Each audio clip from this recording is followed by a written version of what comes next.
ഊട്ടിയിലെ ശാന്തമായ കുഗ്രാമത്തിൽ നീലഗിരി മലനിരകൾ ശാന്തതയുടെ സാരാംശം വിരിഞ്ഞു നിൽക്കുന്ന ഒരിടത്ത് അലോക് എന്നൊരു യുവാവ് ജീവിച്ചിരുന്നു. ബൊട്ടാണിക്കൽ ഗാർഡനുകളുടെ മരതക സൗന്ദര്യത്തിന് നടുവിൽ അദ്ദേഹത്തിൻ്റെ ദിവസങ്ങൾ ചിലവഴിച്ചു. അവിടെ പുല്ലും മരങ്ങളും എങ്ങനെ ജ്ഞാനോദയം കണ്ടെത്തിയെന്നതിനെക്കുറിച്ചുള്ള അഗാധമായ ഒരു കഥ അദ്ദേഹം കണ്ടെത്തി. ജ്ഞാനം തേടുന്ന അലോക് പലപ്പോഴും പുരാതന യൂക്കാലിപ്സ് മരങ്ങളുടെ തണലിൽ ആശ്വാസം തേടി. ഒരു ദിവസം ആടിയുലയുന്ന പുല്ലുകളിലേക്കും ഉയർന്നു നിൽക്കുന്ന മരങ്ങളിലേക്കും നോക്കുമ്പോൾ പ്രകൃതിയുടെ നിശബ്ദമായ കാവൽക്കാരുമായി അയാൾക്ക് അവ്യക്തമായ ബന്ധം തോന്നി. അവൻ്റെ ജിജ്ഞാസ അവനെ സുരേഷ് എന്ന ജ്ഞാനിയായ ഒരു തോട്ടക്കാരൻ്റെ അടുത്തേക്ക് നയിച്ചു. അവൻ ഓരോ പുല്ലിനോടും തുരുമ്പെടുക്കുന്ന ഓരോ ഇലയോടും ശാന്തമായ ബഹുമാനത്തോടെ ബൊട്ടാണിക്കൽ ഗാർഡനുകളെ പരിപാലിക്കുന്നു. പ്രശാന്തതയുടെ ഈ സങ്കേതത്തിൽ പുല്ലും മരങ്ങളും എങ്ങനെയാണ് ജ്ഞാനോദയം കണ്ടെത്തുന്നത്? അലോക് ചോദിച്ചു.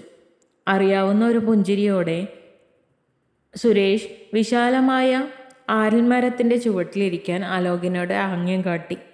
അവിടെ വിരിഞ്ഞ താമരയുടെ ഇതളുകൾ പോലെ വിരിയുന്ന ഒരു കഥ പങ്കുവയ്ക്കാൻ തുടങ്ങി.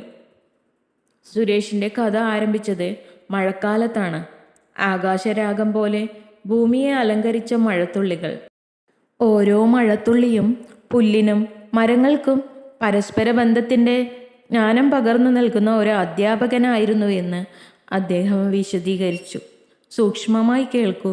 മഴ ഇലകളിൽ മെല്ലെ തട്ടുകയും പുൽത്തകിടികളിൽ തഴുകിയും കൊണ്ടിരിക്കെ സുരേഷ് പ്രേരിപ്പിച്ചു.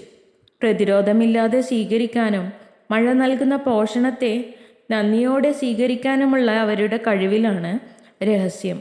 കഥ തുടരുമ്പോൾ പുല്ലും മരങ്ങളും മാറുന്ന ഋതുക്കൾക്ക് ഇണങ്ങി ജീവിക്കുന്നുണ്ടെന്ന് അലോക് മനസ്സിലാക്കി.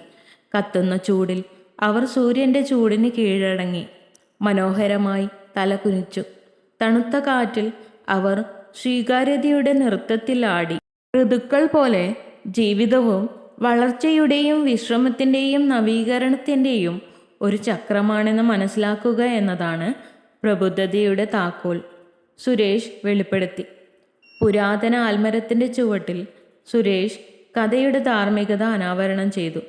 ജ്ഞാനോദയം ഒരു ബൗദ്ധിക അന്വേഷണമല്ല, മറിച്ച് ജീവിതത്തിൻ്റെ താളങ്ങളെ കൃപയോടും വിനയത്തോടെയും ഉൾക്കൊള്ളുന്നതിലൂടെ ഉണ്ടാകുന്ന ഒരവസ്ഥയാണ്. പുല്ലും മരങ്ങളും നമ്മെ പഠിപ്പിക്കുന്നത് സ്വാഭാവിക ക്രമം, ജ്ഞാനത്തിലേക്കും പ്രബുദ്ധതയിലേക്കുമുള്ള നമ്മുടെ സ്വന്തം പാത നമ്മൾ കണ്ടെത്തുന്നു. If you love to watch this video, you can like, share and subscribe.